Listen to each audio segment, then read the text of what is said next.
The Encounter. Introduction to Elijah Rivers.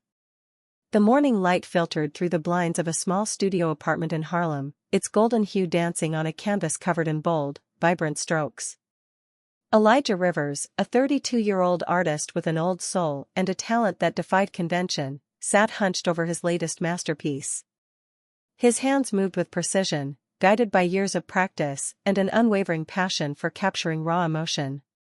Elijah's studio was a patchwork of colors and chaos, tubes of paint scattered across the floor, sketches tacked onto the walls, and canvases stacked in every corner.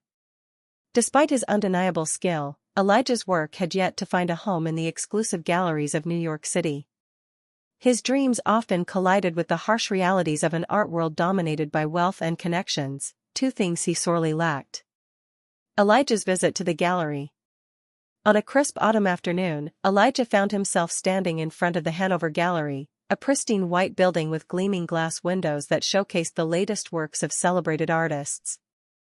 It was the kind of place that reeked of sophistication and exclusivity, where art wasn't just admired, it was curated for the elite. Clutching his portfolio, a leather binder worn from years of hopeful visits, Elijah adjusted his scarf and stepped inside. The gallery's interior was a stark contrast to his modest studio, polished marble floors, minimalist displays, and the soft hum of classical music in the background. Every detail exuded luxury. Elijah approached the receptionist, a young woman dressed impeccably in black, and introduced himself. "I'm here to see Ms. Hanover. I have some pieces I'd like her to review." The receptionist eyed him skeptically before disappearing into the back. Moments later, Margaret Hanover emerged, a tall, immaculately dressed woman in her late 50s, with an air of superiority that seemed almost tangible. The confrontation. Margaret's sharp eyes scanned Elijah from head to toe, lingering just long enough to convey her disapproval. "Mr. Rivers, is it?" she said, her tone clipped. "Yes, ma'am," Elijah replied, holding out his portfolio. "I've been working on these pieces for years, and I believe they'd be a great fit for your gallery." Margaret took the portfolio with exaggerated reluctance and flipped through it briefly, barely glancing at the vibrant works within. Her lips curled into a faint sneer. "These are interesting," she said, her voice dripping with condescension. "But they lack refinement. They're a bit too raw, wouldn't you agree? Our clients prefer something more polished." Elijah's jaw tightened. Art is supposed to evoke emotion. It's not always meant to be polished. Margaret raised an eyebrow. "And what exactly is your background, Mr. Rivers? Do you have formal training? A degree, perhaps?" "I studied on my own," Elijah replied, his voice steady, despite the sting of her words. "Ah, I see," Margaret said, handing back the portfolio as if it were contaminated. "Well, I'm afraid your work isn't quite what we're looking for. Perhaps there's a community center or local fair that might appreciate it."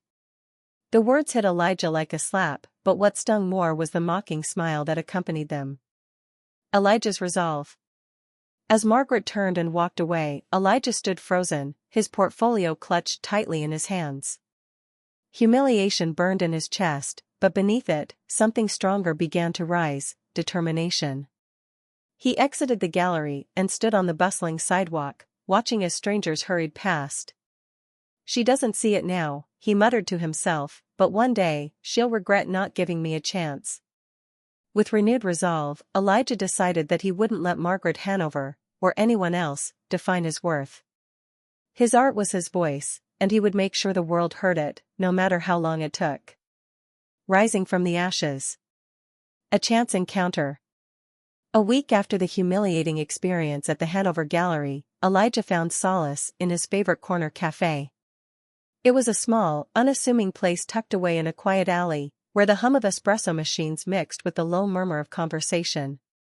He often came here to sketch, letting the chatter of strangers and the aroma of coffee inspire him. On this particular afternoon, Elijah sat by the window, sketchpad open, charcoal in hand. His subject was an older woman sitting by the counter, her face lined with years of wisdom and stories untold. He captured the slight tilt of her head, the way her hands cradled her cup, and the quiet strength in her eyes. Unbeknownst to him, a man at a nearby table had been watching. Dressed in a tailored suit with a silk scarf draped casually around his neck, Daniel Moreau was a renowned art collector and philanthropist, known for discovering and promoting raw, untapped talent. As Elijah finished his sketch, Daniel approached, his footsteps light but deliberate. "Excuse me," he said, his voice smooth and cultured. "I couldn't help but notice your work. May I see it?" Startled, Elijah hesitated but then handed over his sketchpad. Daniel flipped through the pages, his expression thoughtful and increasingly impressed. "This is extraordinary," Daniel said, his eyes meeting Elijah's. "You have a way of capturing emotion that's rare. Who are you, and why haven't I seen your work before?" Elijah explained his struggles and the recent rejection at the Hanover Gallery, his voice tinged with frustration but not defeat. Daniel listened intently, nodding as if he understood every unsaid word. Daniel's appreciation. "Margaret Hanover wouldn't know talent if it danced in front of her," Daniel said with a wry smile. "But I do, and I'd like to help you." Elijah blinked in surprise. "Help me? Why?" "Because the world deserves to see your art," Daniel replied simply. "And because I've spent my life seeking artists like you, those with something real to say." The two spent the next hour talking, Elijah's initial wariness giving way to cautious hope. Before parting, Daniel handed him a sleek business card. "I'll be in touch. Prepare to show the world what you can do." Elijah's debut. True to his word, Daniel worked tirelessly to organize an exhibition for Elijah.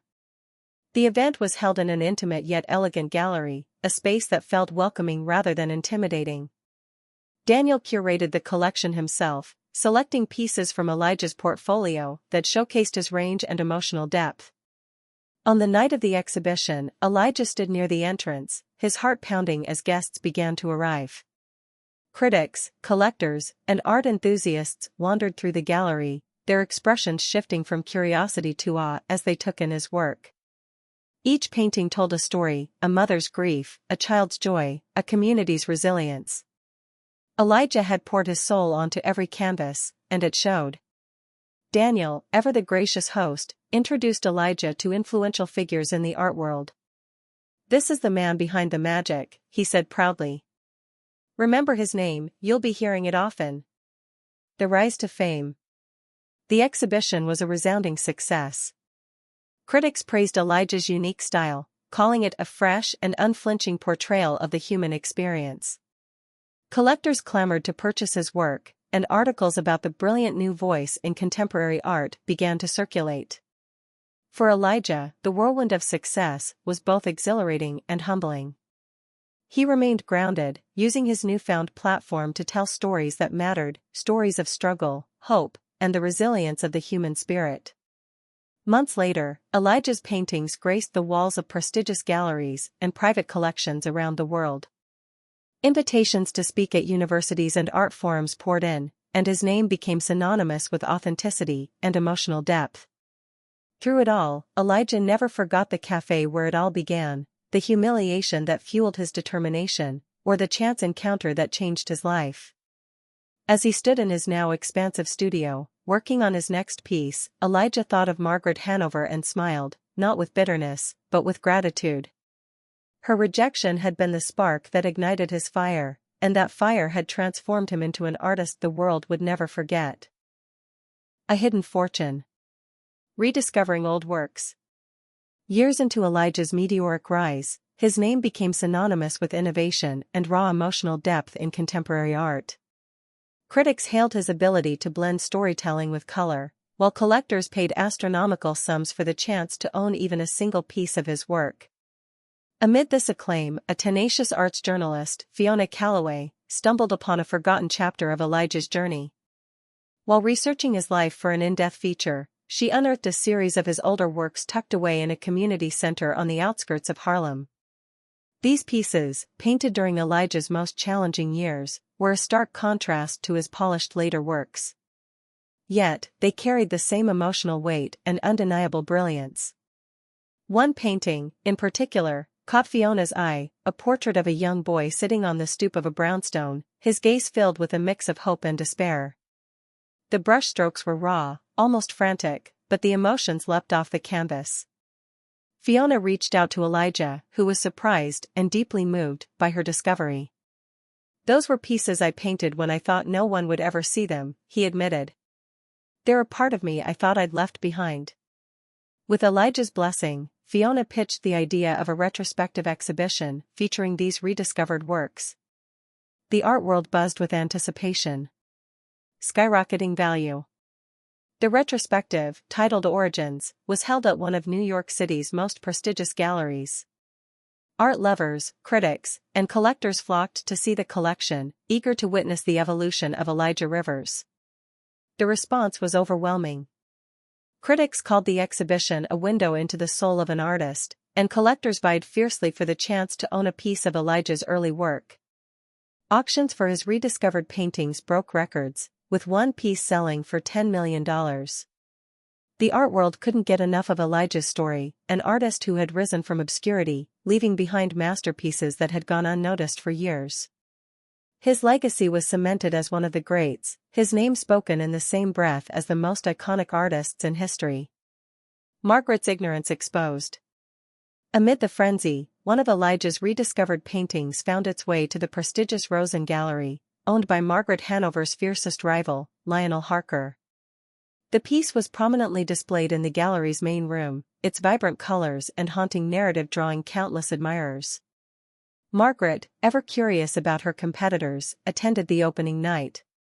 She wandered through the gallery, her practiced smile firmly in place, until she came face to face with the painting. It stopped her cold. There, under the warm gallery lights, was a piece she recognized, a painting she had dismissed years ago as amateurish. Margaret's heart sank as she read the plaque beside it. Untitled, Boy on Stoop, by Elijah Rivers. Part of the artist's early collection, now regarded as a defining piece of modern art. The irony hit her like a freight train. The same painting she had mocked was now celebrated as a masterpiece, its value immeasurable. Lionel, noticing Margaret's pale expression, approached with a sly grin. "Ah, Margaret," he said, his tone dripping with amusement. "Isn't it extraordinary? I managed to acquire it just before the Origins retrospective. A true gem, wouldn't you agree?" Margaret forced a tight smile, her mind racing.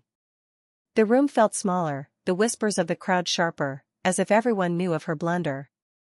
The irony. News of Elijah's early works and their staggering value spread like wildfire, and with it came stories of his struggles to be recognized.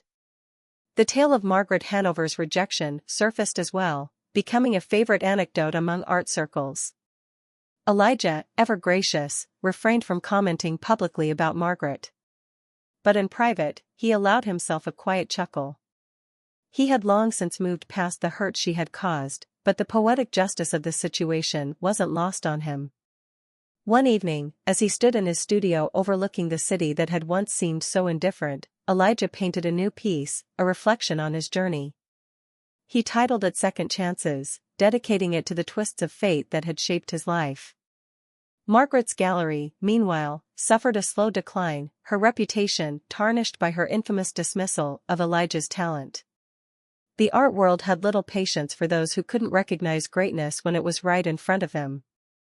And Elijah? He continued to create, his work not just celebrated but revered, his name forever etched in the annals of art history. The turnaround. Elijah's return. Years after achieving global acclaim, Elijah Rivers decided it was time to give back to the community that had nurtured his talent during his lean years. Though his fame had brought him wealth and influence, Elijah never forgot the struggles he endured and the systemic barriers faced by marginalized artists. In a bold move, Elijah approached Lionel Harker, the owner of the Rosen Gallery, with a proposal to purchase the gallery. Lionel, ever the opportunist, saw the value in the transaction and agreed. Once the papers were signed, Elijah stood in the center of his newly acquired gallery, envisioning its future. He announced the rebranding of the space as the Phoenix Gallery, dedicated to showcasing work by diverse artists from underrepresented backgrounds. His mission was clear: to uplift voices that had long been ignored by the elitist art world. The gallery quickly gained a reputation for its inclusive approach, hosting exhibitions that celebrated culture, resilience, and the raw beauty of untold stories. It became a hub for creativity and connection, drawing crowds from every corner of the city. Margaret's downfall. Meanwhile, Margaret Hanover's gallery was struggling. The once prestigious Hanover Gallery had become a relic of outdated ideals, overshadowed by newer, more dynamic spaces like the Phoenix Gallery. Her dwindling clientele, coupled with whispers of her infamous rejection of Elijah Rivers, tarnished her reputation. Desperate to revive her failing gallery, Margaret devised a plan: she would reach out to Elijah and propose a collaboration. Though the idea bruised her pride, she convinced herself that it was a necessary step to regain her standing in the art world. One rainy afternoon, Margaret mustered the courage to visit the Phoenix Gallery. She arrived unannounced, her designer coat shielding her from the downpour. Inside, the space buzzed with life. Walls adorned with vibrant artwork surrounded a diverse crowd of artists, collectors, and enthusiasts. Margaret spotted Elijah standing near a striking mural, speaking animatedly with a group of young artists. She approached him cautiously, her usually confident demeanor replaced by nervousness. "Elijah," she said, her voice faltering slightly. "It's been a long time." The confrontation. Elijah turned, his expression neutral as he recognized her. "Margaret," he said, his tone polite but cool. "To what do I owe the pleasure?" Margaret forced a smile. "I've been following your success. It's remarkable, really. I was hoping we could discuss a potential partnership. Perhaps we could organize an exhibition together, combine our resources." Elijah raised an eyebrow, the irony of the situation not lost on him. He crossed his arms and met her gaze. "A partnership? That's interesting, considering the last time we spoke, you told me my work lacked refinement and suggested I try a community fair." Margaret's face flushed. Well, I may have been mistaken. Clearly, I didn't see your potential then, but I do now." Elijah took a deep breath, the weight of her words years ago still lingering but no longer stinging. "Mistaken is one word for it. Prejudiced is another." Margaret's eyes widened.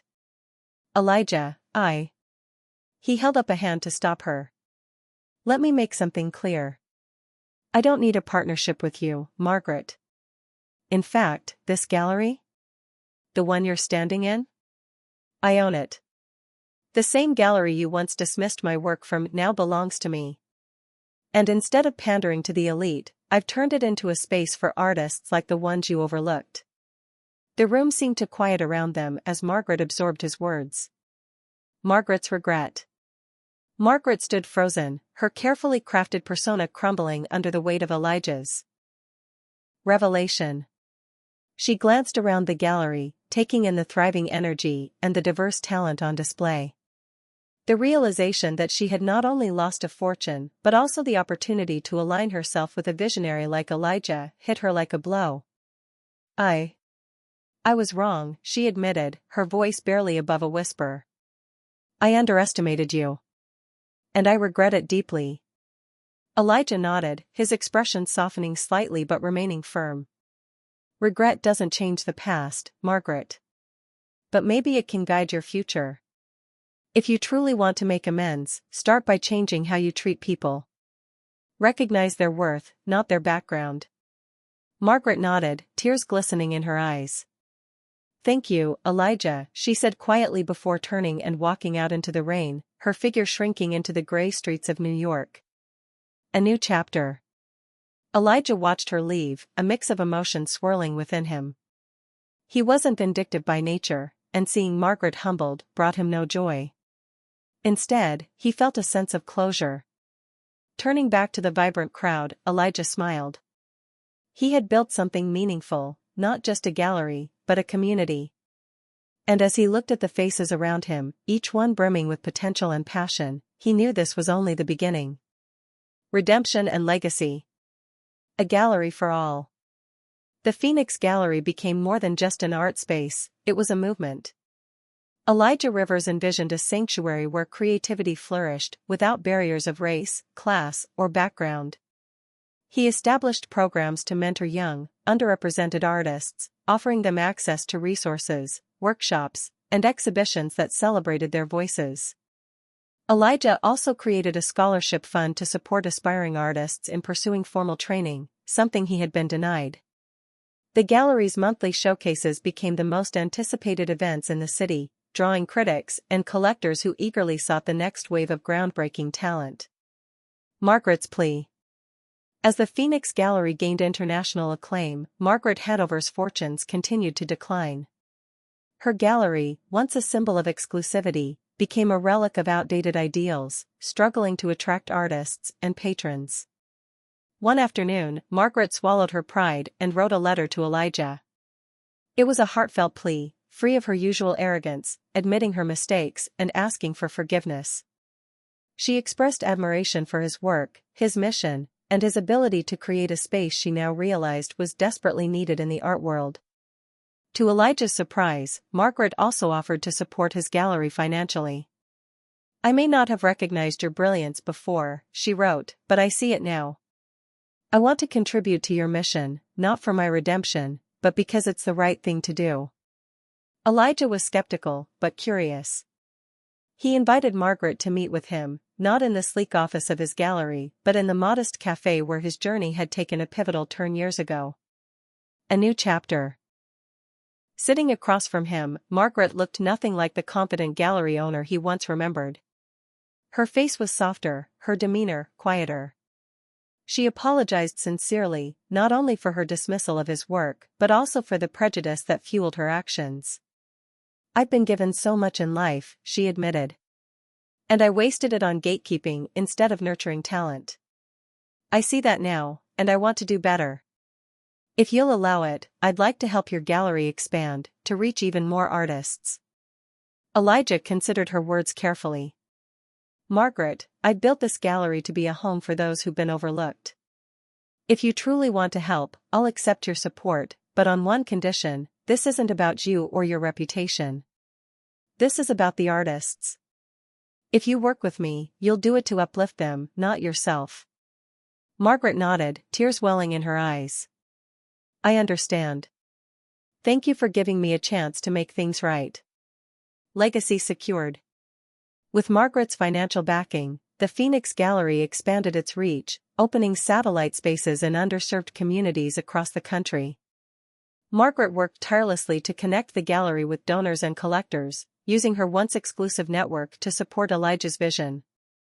Years later, the Phoenix Gallery hosted its most significant exhibition yet, Roots and Wings, a retrospective of Elijah's life and work. The centerpiece of the exhibit was untitled, Boy on Stoop, the painting Margaret had once dismissed as amateurish.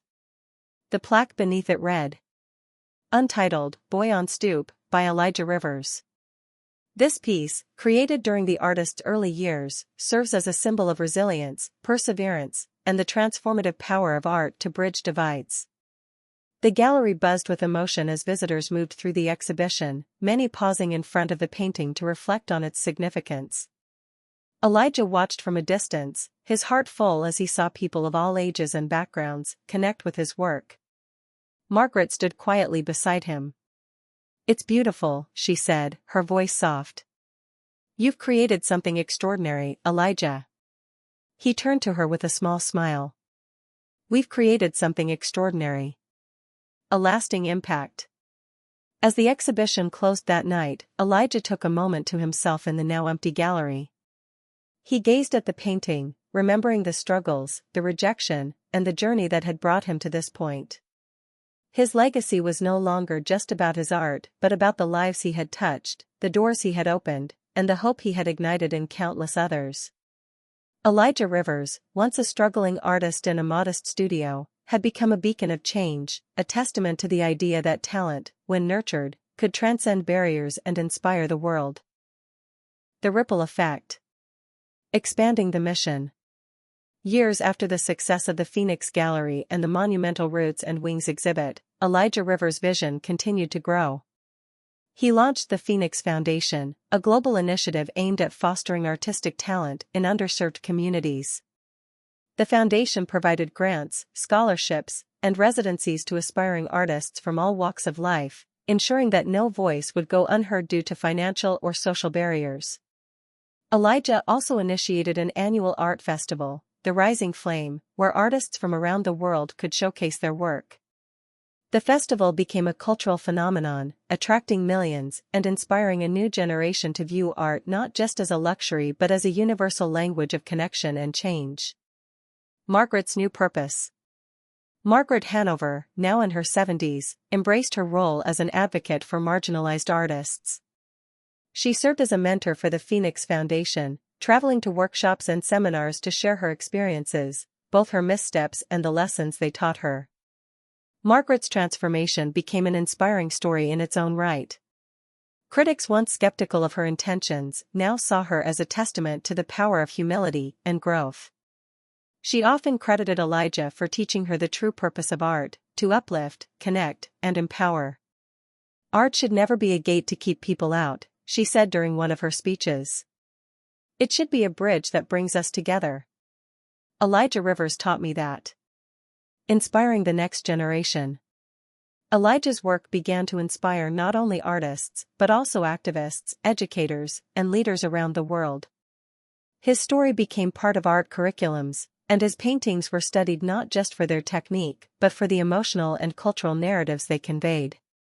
One young artist, a teenager from the Bronx named Sofia Alvarado, caught Elijah's attention during a community exhibition. Her work, vibrant and deeply personal, reminded him of his own early struggles. Sofia became the youngest artist to be featured in the Phoenix Gallery, her debut exhibition drawing comparisons to Elijah's own beginnings. In interviews, she often spoke of the impact his story had on her. "If Elijah Rivers can do it," she said, "then maybe so can I." A grand milestone. As Elijah approached his 60th birthday, plans were announced for a landmark exhibition at the Museum of Modern Art in New York. Titled The Human Spirit, The Art of Elijah Rivers, the retrospective would feature pieces from every stage of his career, alongside works by artists he had mentored and inspired. The exhibit's opening night was a star-studded affair, attended by artists, collectors, and public figures from around the world. In his keynote speech, Elijah reflected on his journey. "I never set out to change the world, I just wanted to tell my story. But along the way, I realized that my story was part of something bigger. It was part of our collective story. And that's what art is, a mirror that shows us who we are and who we can be." A legacy of hope. In the final room of the exhibition hung one of Elijah's most iconic pieces, untitled, Boy on Stoop. Beneath it, a plaque read, "Dedicated to the dreamers, the outcasts, and the unseen. May you always find your voice, and may the world always listen." Visitors left the exhibit moved, many of them reflecting on how art had the power to transform not just individuals but entire societies. The ripple effect lives on. As the years passed, Elijah's influence only grew. The Phoenix Gallery and the Phoenix Foundation became global institutions, sparking similar initiatives around the world. His story continued to inspire, proving that even in the face of rejection and adversity, resilience and compassion could create ripples that transformed lives. In the hearts of those he touched, whether through his art, his mentorship, or his unwavering belief in the power of humanity, Elijah Rivers' legacy would live on, a beacon of hope for generations to come.